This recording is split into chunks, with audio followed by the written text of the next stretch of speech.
Pentagon experts fire tough warnings about U.S. military involvement in Bosnia. Ross Perot storms Capitol Hill, saying he can prove Americans were left behind after the Vietnam War. And Eye on America. Tonight, the ups and downs, the ins and outs. Roller coaster mania sweeps the nation. This is the CBS Evening News.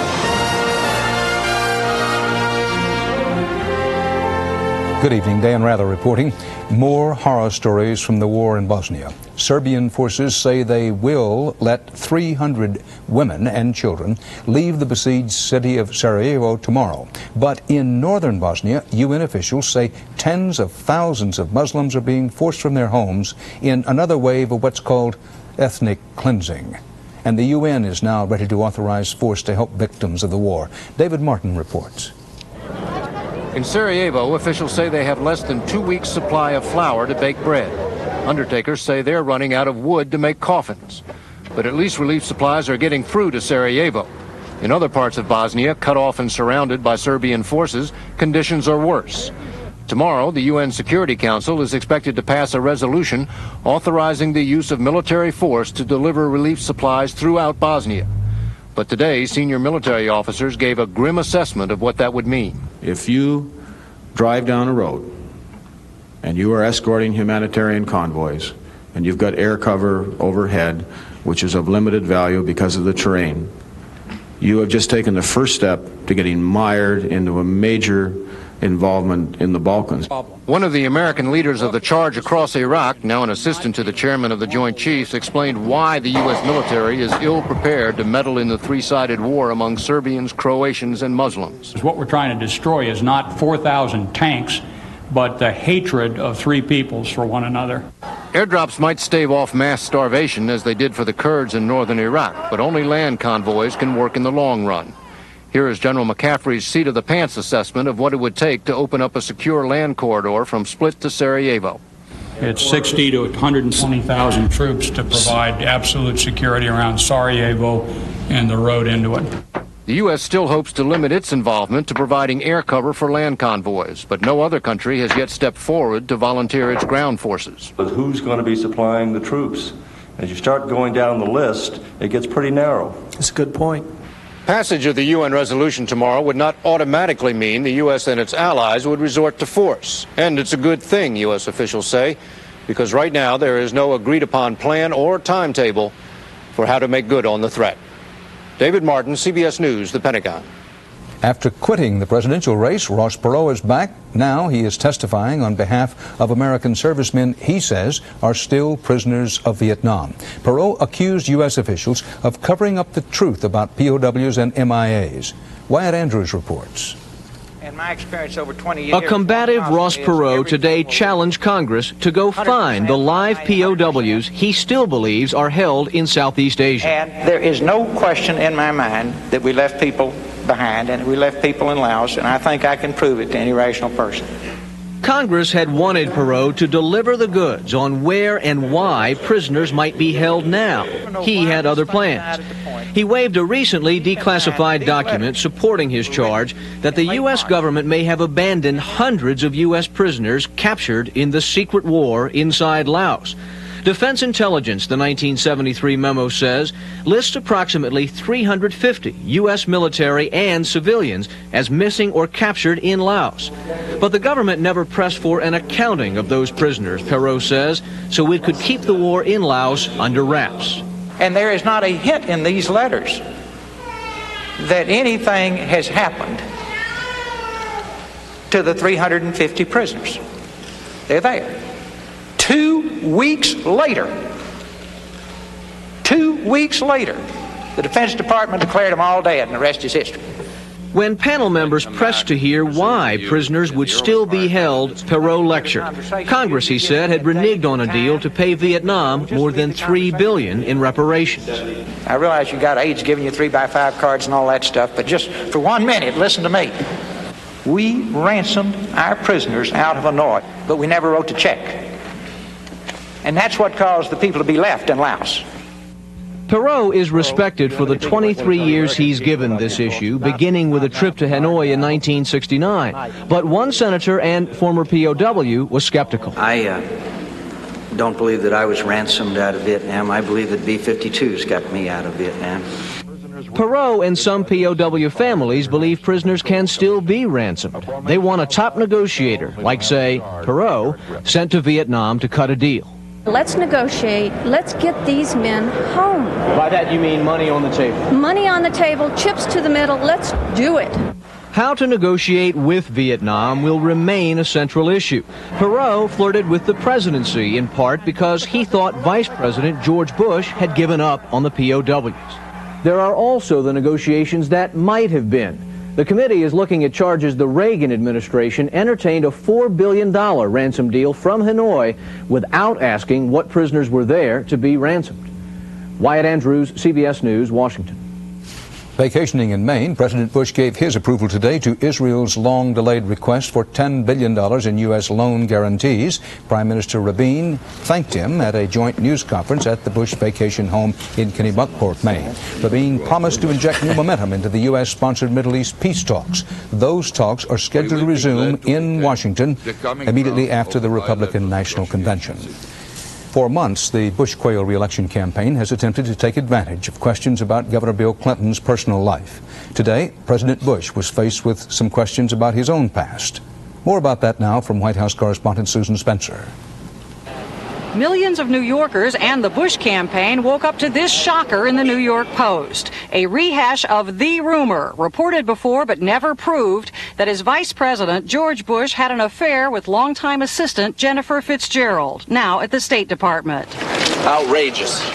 The latest bit of Campaign 92 sleaze is based on a new book about lobbyists. Buried in a footnote, the author cites a claim that a former NATO ambassador, now dead, allegedly made about a Bush-Fitzgerald liaison in Switzerland. At the Kennebunkport news conference this morning with Israeli Prime Minister Rabin, a jarring "is it true?" question clearly upset Mr. Bush. I am very disappointed that you would ask such a question of me, and I will not respond to it. I haven't responded in the past, and I think it's I'm outraged, but nevertheless, in this kind of screwy climate we're in, well, I expect it, but I don't like it, and I'm not going to respond other than to say it's a lie. The campaign is well aware of the damage potential of this sort of gossip for a man campaigning on family values, a man who subtly draws distinctions on that issue with Clinton. Clinton already has battled questions about marital infidelity. As for today's story, I don't approve of it. I didn't like it when it was done to me, and I don't like it when it's done to him. And I felt for him, and I like him on a personal level. I like his wife. I just don't think it ought to be a part of this campaign. I didn't like it a bit. The Bush campaign quickly blamed congressional Democrats. The Democrats have been peddling this trashy book to many reputable newspapers who have all rejected the opportunity to reprint this trash. Some media analysts blame the press. I think it's probably the lowest that the press has sunk going back to colonial times. The campaign hopes that with no evidence, this rumor will die. The alternative may be a campaign and campaign coverage more negative and irresponsible than even the most pessimistic predictions. Susan Spencer, CBS News, the White House. Still ahead on the CBS Evening News, more storm clouds loom over the Astrodome as Republicans trip over the party platform. And the CBS News Money Crunch, how fed up viewers forced down the cost of cable television in one place.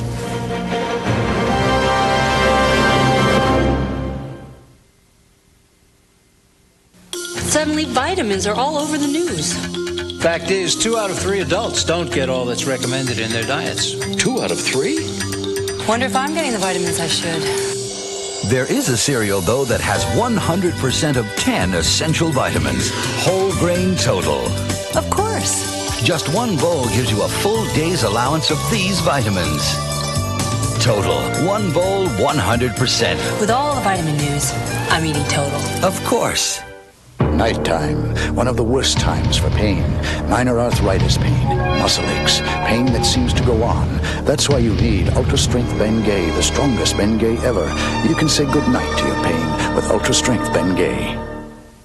In art, taste is subjective, but in life, good taste is well defined. Fancy Feast gourmet cat food, exceptionally moist and delicious. Fancy Feast. Good taste is easy to recognize.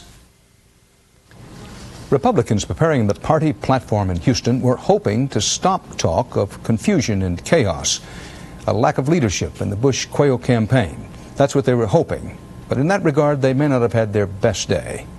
Bruce Morton reports. Any objection? So ordered. They'd made a deal. Yesterday, the Economic Policy Subcommittee wrote that the 1990 tax increase was a mistake. But that seemed like blaming President Bush, so today they changed the language. The tax hike was recessionary. All the deal makers insisted it was no big deal. Substituted the word recessionary for the word mistake because that was the mistake. It caused a recession. But the platform still calls for repealing the tax increase, so mistake or not, it doesn't seem to have been a good idea. We've accomplished what we substantively set out to accomplish yesterday. The Republican Party explicitly repudiates the tax increases of the 1990 Budget Act and calls for their repeal.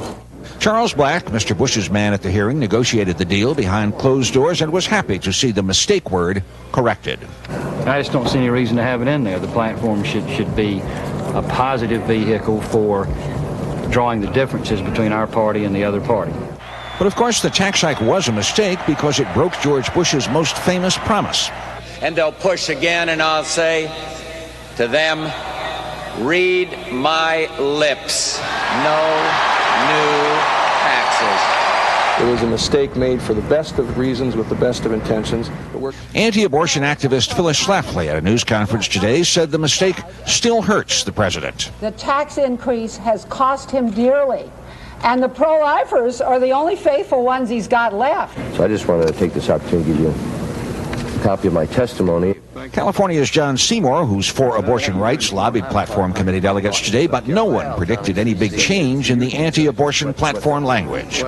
President Bush must be wondering what's going on here. These past 2 days have been dominated by a divisive issue, abortion, and by a tax increase that even the president has said was a mistake. Bruce Morton, CBS News, Houston. President Bush and Congress are heading for an election year showdown over the family leave bill. The Senate approved it today. The House is expected to do the same. This bill would make large companies give employees up to 12 weeks unpaid leave to deal with family emergencies. Mr. Bush vetoed a similar bill in 1990. Now, from around the world, more CBS News. The Navistar company is recalling almost half the school buses in this country to fix a possible fire hazard in the fuel system. The problem surfaced in this crash test in Washington. The company says no actual incidents have been reported. In Boston, thousands were evacuated from the John Hancock Tower, the tallest building in New England. An electrical fire spread thick smoke through the 60-story building. More than 30 people were hurt. In Utah, a new study indicates the fluoridated drinking water that's so good for children's teeth is not so good for people over 65. Researchers say they face a higher risk of hip bone fractures. And attention shoppers. America's largest shopping mall opened for business today in Bloomington, Minnesota. All told, more than 4 million square feet. And coming up next on the CBS Evening News, U.S. air power ready to roar again in the Persian Gulf.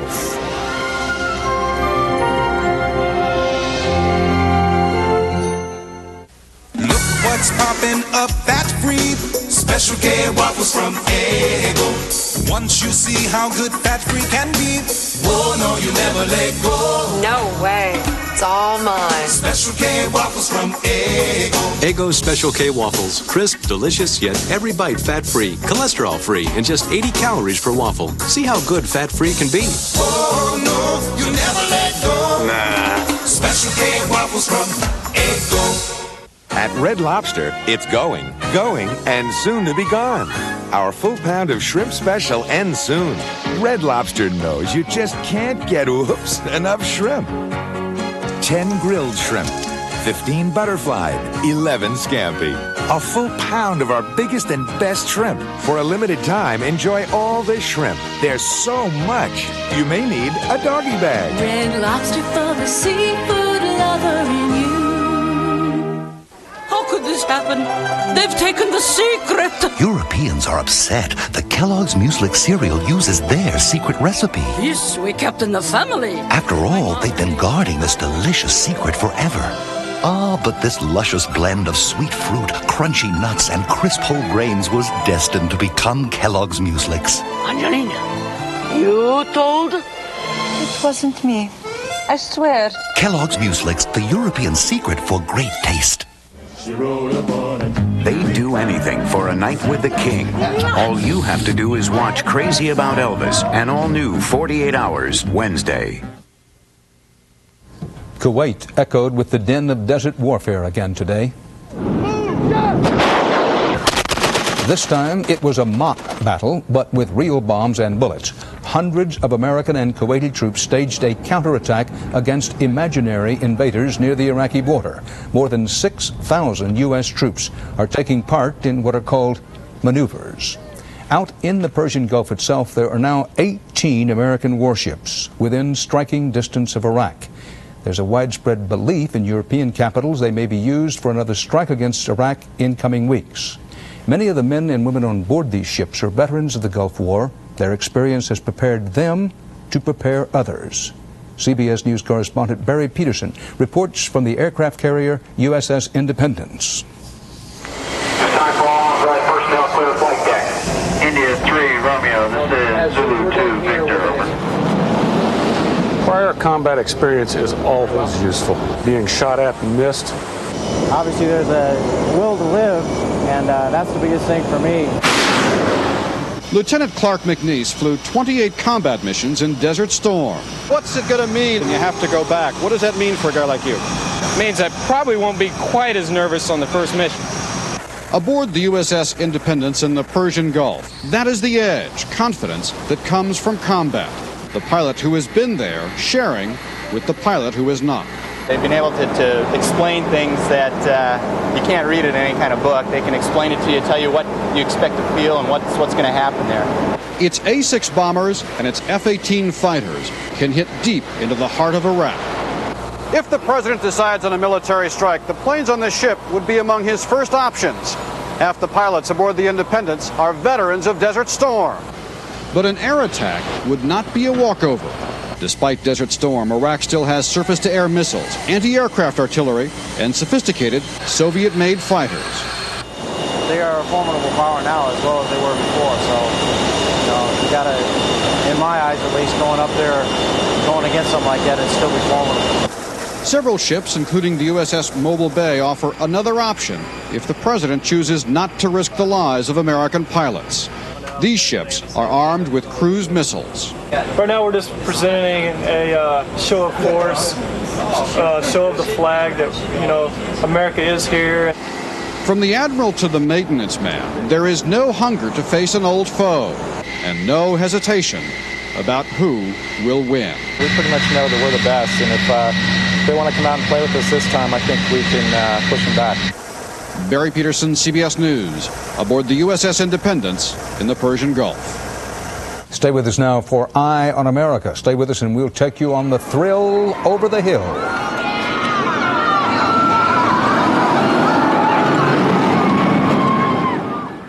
Her name is Sarah, and she's lucky because today she'll encounter egrets doing dances and alligators in the wild. She'll see how other moms take care of their kids. And she'll be doing this, recycling, through a program of the National Park Service and its recycling partner, Dow. We can make a difference in what tomorrow brings. Together with the National Park Service and folks like Sarah. Dow lets you do great things.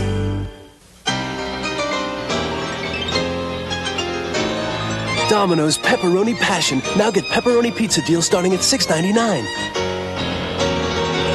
Nobody knows like Domino's. Deal starting at $6.99. 2 a.m., 36 Pine Street. Apartment 4C has a backache and can't sleep. 3C overdid her afternoon workout and is paying the price. 2C had an aching back, but fortunately, she also has Tylenol PM with extra strength Tylenol pain reliever, plus a gentle ingredient to help her sleep. And a good night's sleep was all she needed to make her day a whole lot brighter. Tylenol PM, so you can rest easy. Suddenly, vitamins are all over the news. And 2 out of 3 adults don't get all that's recommended in their diets. The good news is Total has 100% of 10 essential vitamins. With all the vitamin news, I'm eating Total. So you'd like to invest your money in something better than a savings account. Good idea, but what's safe and can make you the most money? We'll tell you tomorrow on CBS This Morning. With the possible exception of lack of service, the one thing cable television subscribers complain most about are the rates charged by local cable systems. The rates keep going up and up. Well, thousands of cable viewers in one place found a way to beat the system. James Hattori tells you how they did it in tonight's report on the money crunch, making it in America. Paragould, Arkansas, population 18,000, where couch potatoes and PBS viewers alike have risen up and forced cable TV rates down to among the lowest in the nation. Oh yes, it's nice, very nice. It's cheap. I think it's real cheap. Cheap because of something largely unheard of in the cable industry, competition. Cable TV rakes in $20 billion a year, and 97% of the systems have an exclusive franchise. No competition whatsoever. For years, Paragould Cablevision was the only game in town, and, in the eyes of many here, acted like it. Were people fed up with what was going on with the one very company? fed up. They would take some of the converter boxes out and throw them on the floor and give them a cussing. It all started in 1984 with a dispute over cable prices and service. Rates went up. Voters twice approved starting a city-owned system. Cablevision challenged it all the way up to the Supreme Court, but in the end, Paragould prevailed, becoming one of the few cities to short-circuit the cable monopoly. Paragould already runs a city utility, so expanding into cable seemed natural. Since the city began service a year and a half ago, a typical cable bill has dropped from $29 to as little as $14.50 a month for basic service and one movie channel. Cablevision has managed to keep 60% of the customers. It's also undercutting the city's rates by $1. We did lower rates somewhat when the competition came about, but it was simply to preserve our business. The company insists the rate war isn't healthy, claiming it now can't afford to invest in improvements. Cablevision also complains the city isn't playing fair because if it loses money, it can simply raise taxes. It's not an appropriate use of a property tax to compete against a private business. The city hasn't levied a tax yet, but may have to next year. Still, officials claim customers have saved $1 million because of the bargain rates, more than enough to offset any tax. And everybody's benefited. Well, I think so. Everybody except stockholders of the cable company. If I was a cable company, what I'd do is I would look at Paragould, Arkansas, and I'd say, we've got to learn a lesson here. Congress may soon force the issue with legislation promoting competition, essentially saying what's good for Paragould could be good for the rest of the nation. James Hattori, CBS News, Paragould, Arkansas.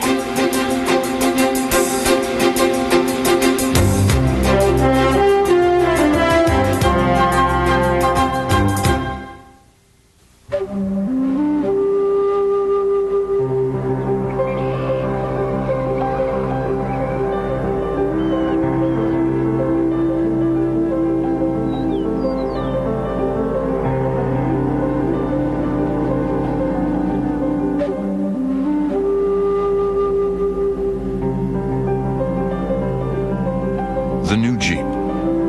The world's only 4x4 with a standard driver's side airbag. Dear Folgers, I run a bed and breakfast. When I overslept one morning, the Folgers switch saved my reputation. The percolator wasn't even set up, so I secretly switched Folgers Crystals for the brewed coffee I normally serve. This is delicious. Well, the taste and aroma must have fooled them, because they were shocked when I revealed the switch and joked about sounding like one of your restaurant commercials. Folgers Crystals, proven to surprise fresh brewed coffee drinkers. Sincerely, Janet Turley. Thank you. Doctor. Is it right for me? Habitrol. It's a patch. You know the patch? Habitrol. You know, Habitrol. It's a patch. Habitrol. Habitrol. Habitrol Nicotine Transdermal System. Available by prescription only. Thank you, doctor. Your rugged routine gets even harder when Athlete's Foot routinely comes back. Get prescription strength Lotrimin AF. Its broad spectrum medicine kills all causes of Athlete's Foot. Lotrimin AF, the cure that gets it all. I'll get the cereal, honey. Morning. You'll love this cereal. Where'd you come from? A different time when grains were kept whole for the natural hearty taste. New great grains. Toasted wheat, oats, and barley, kept whole, full of flavor. Pecans, dates, raisins. Enjoy it with the missus. Thanks. Great. Where'd you get this? Mind if I tell her? What was great back then is great grains now. A great new cereal from Post. Funny thing about us Americans, there are a few things we value more than our safety. There are a few things we enjoy more than being scared out of our wits. In tonight's Eye on America, Regina Blakely brings you up to date on the state of the art in stopping your heart.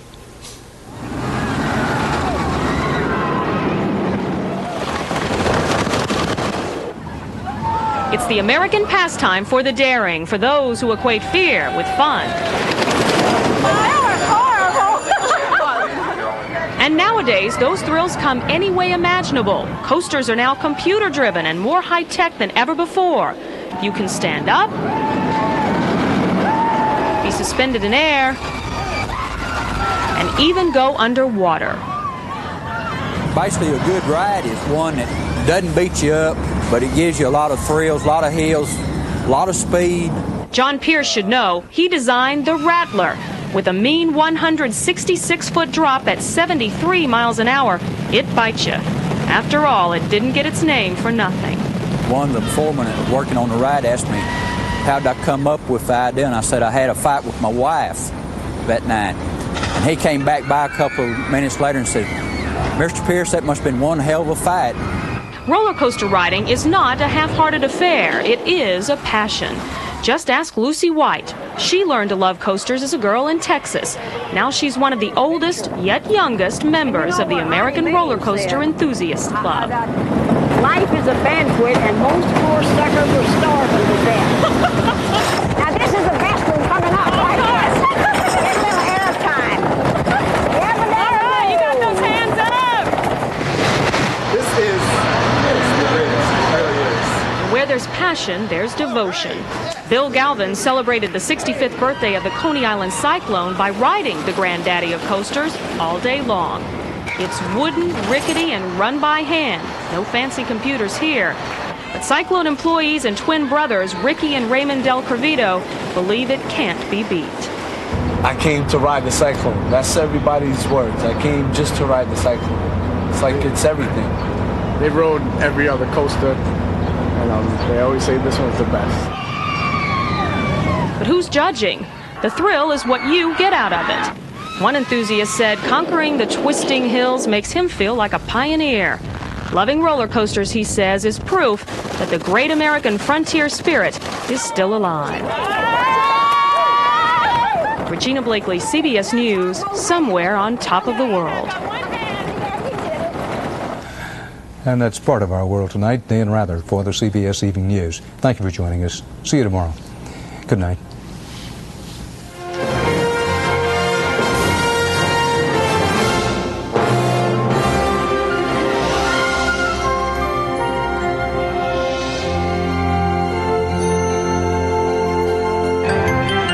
Experience CBS News. This boy is homeless. He lives in a shelter, and you might say he's forgotten how to smile. He's very defensive. He's not so much angry as he is afraid to be hurt. See this smile, sane boy, after 3 weeks in a very special place. We'll take you there. Tomorrow's Eye on America on the CBS Evening News. This is CBS.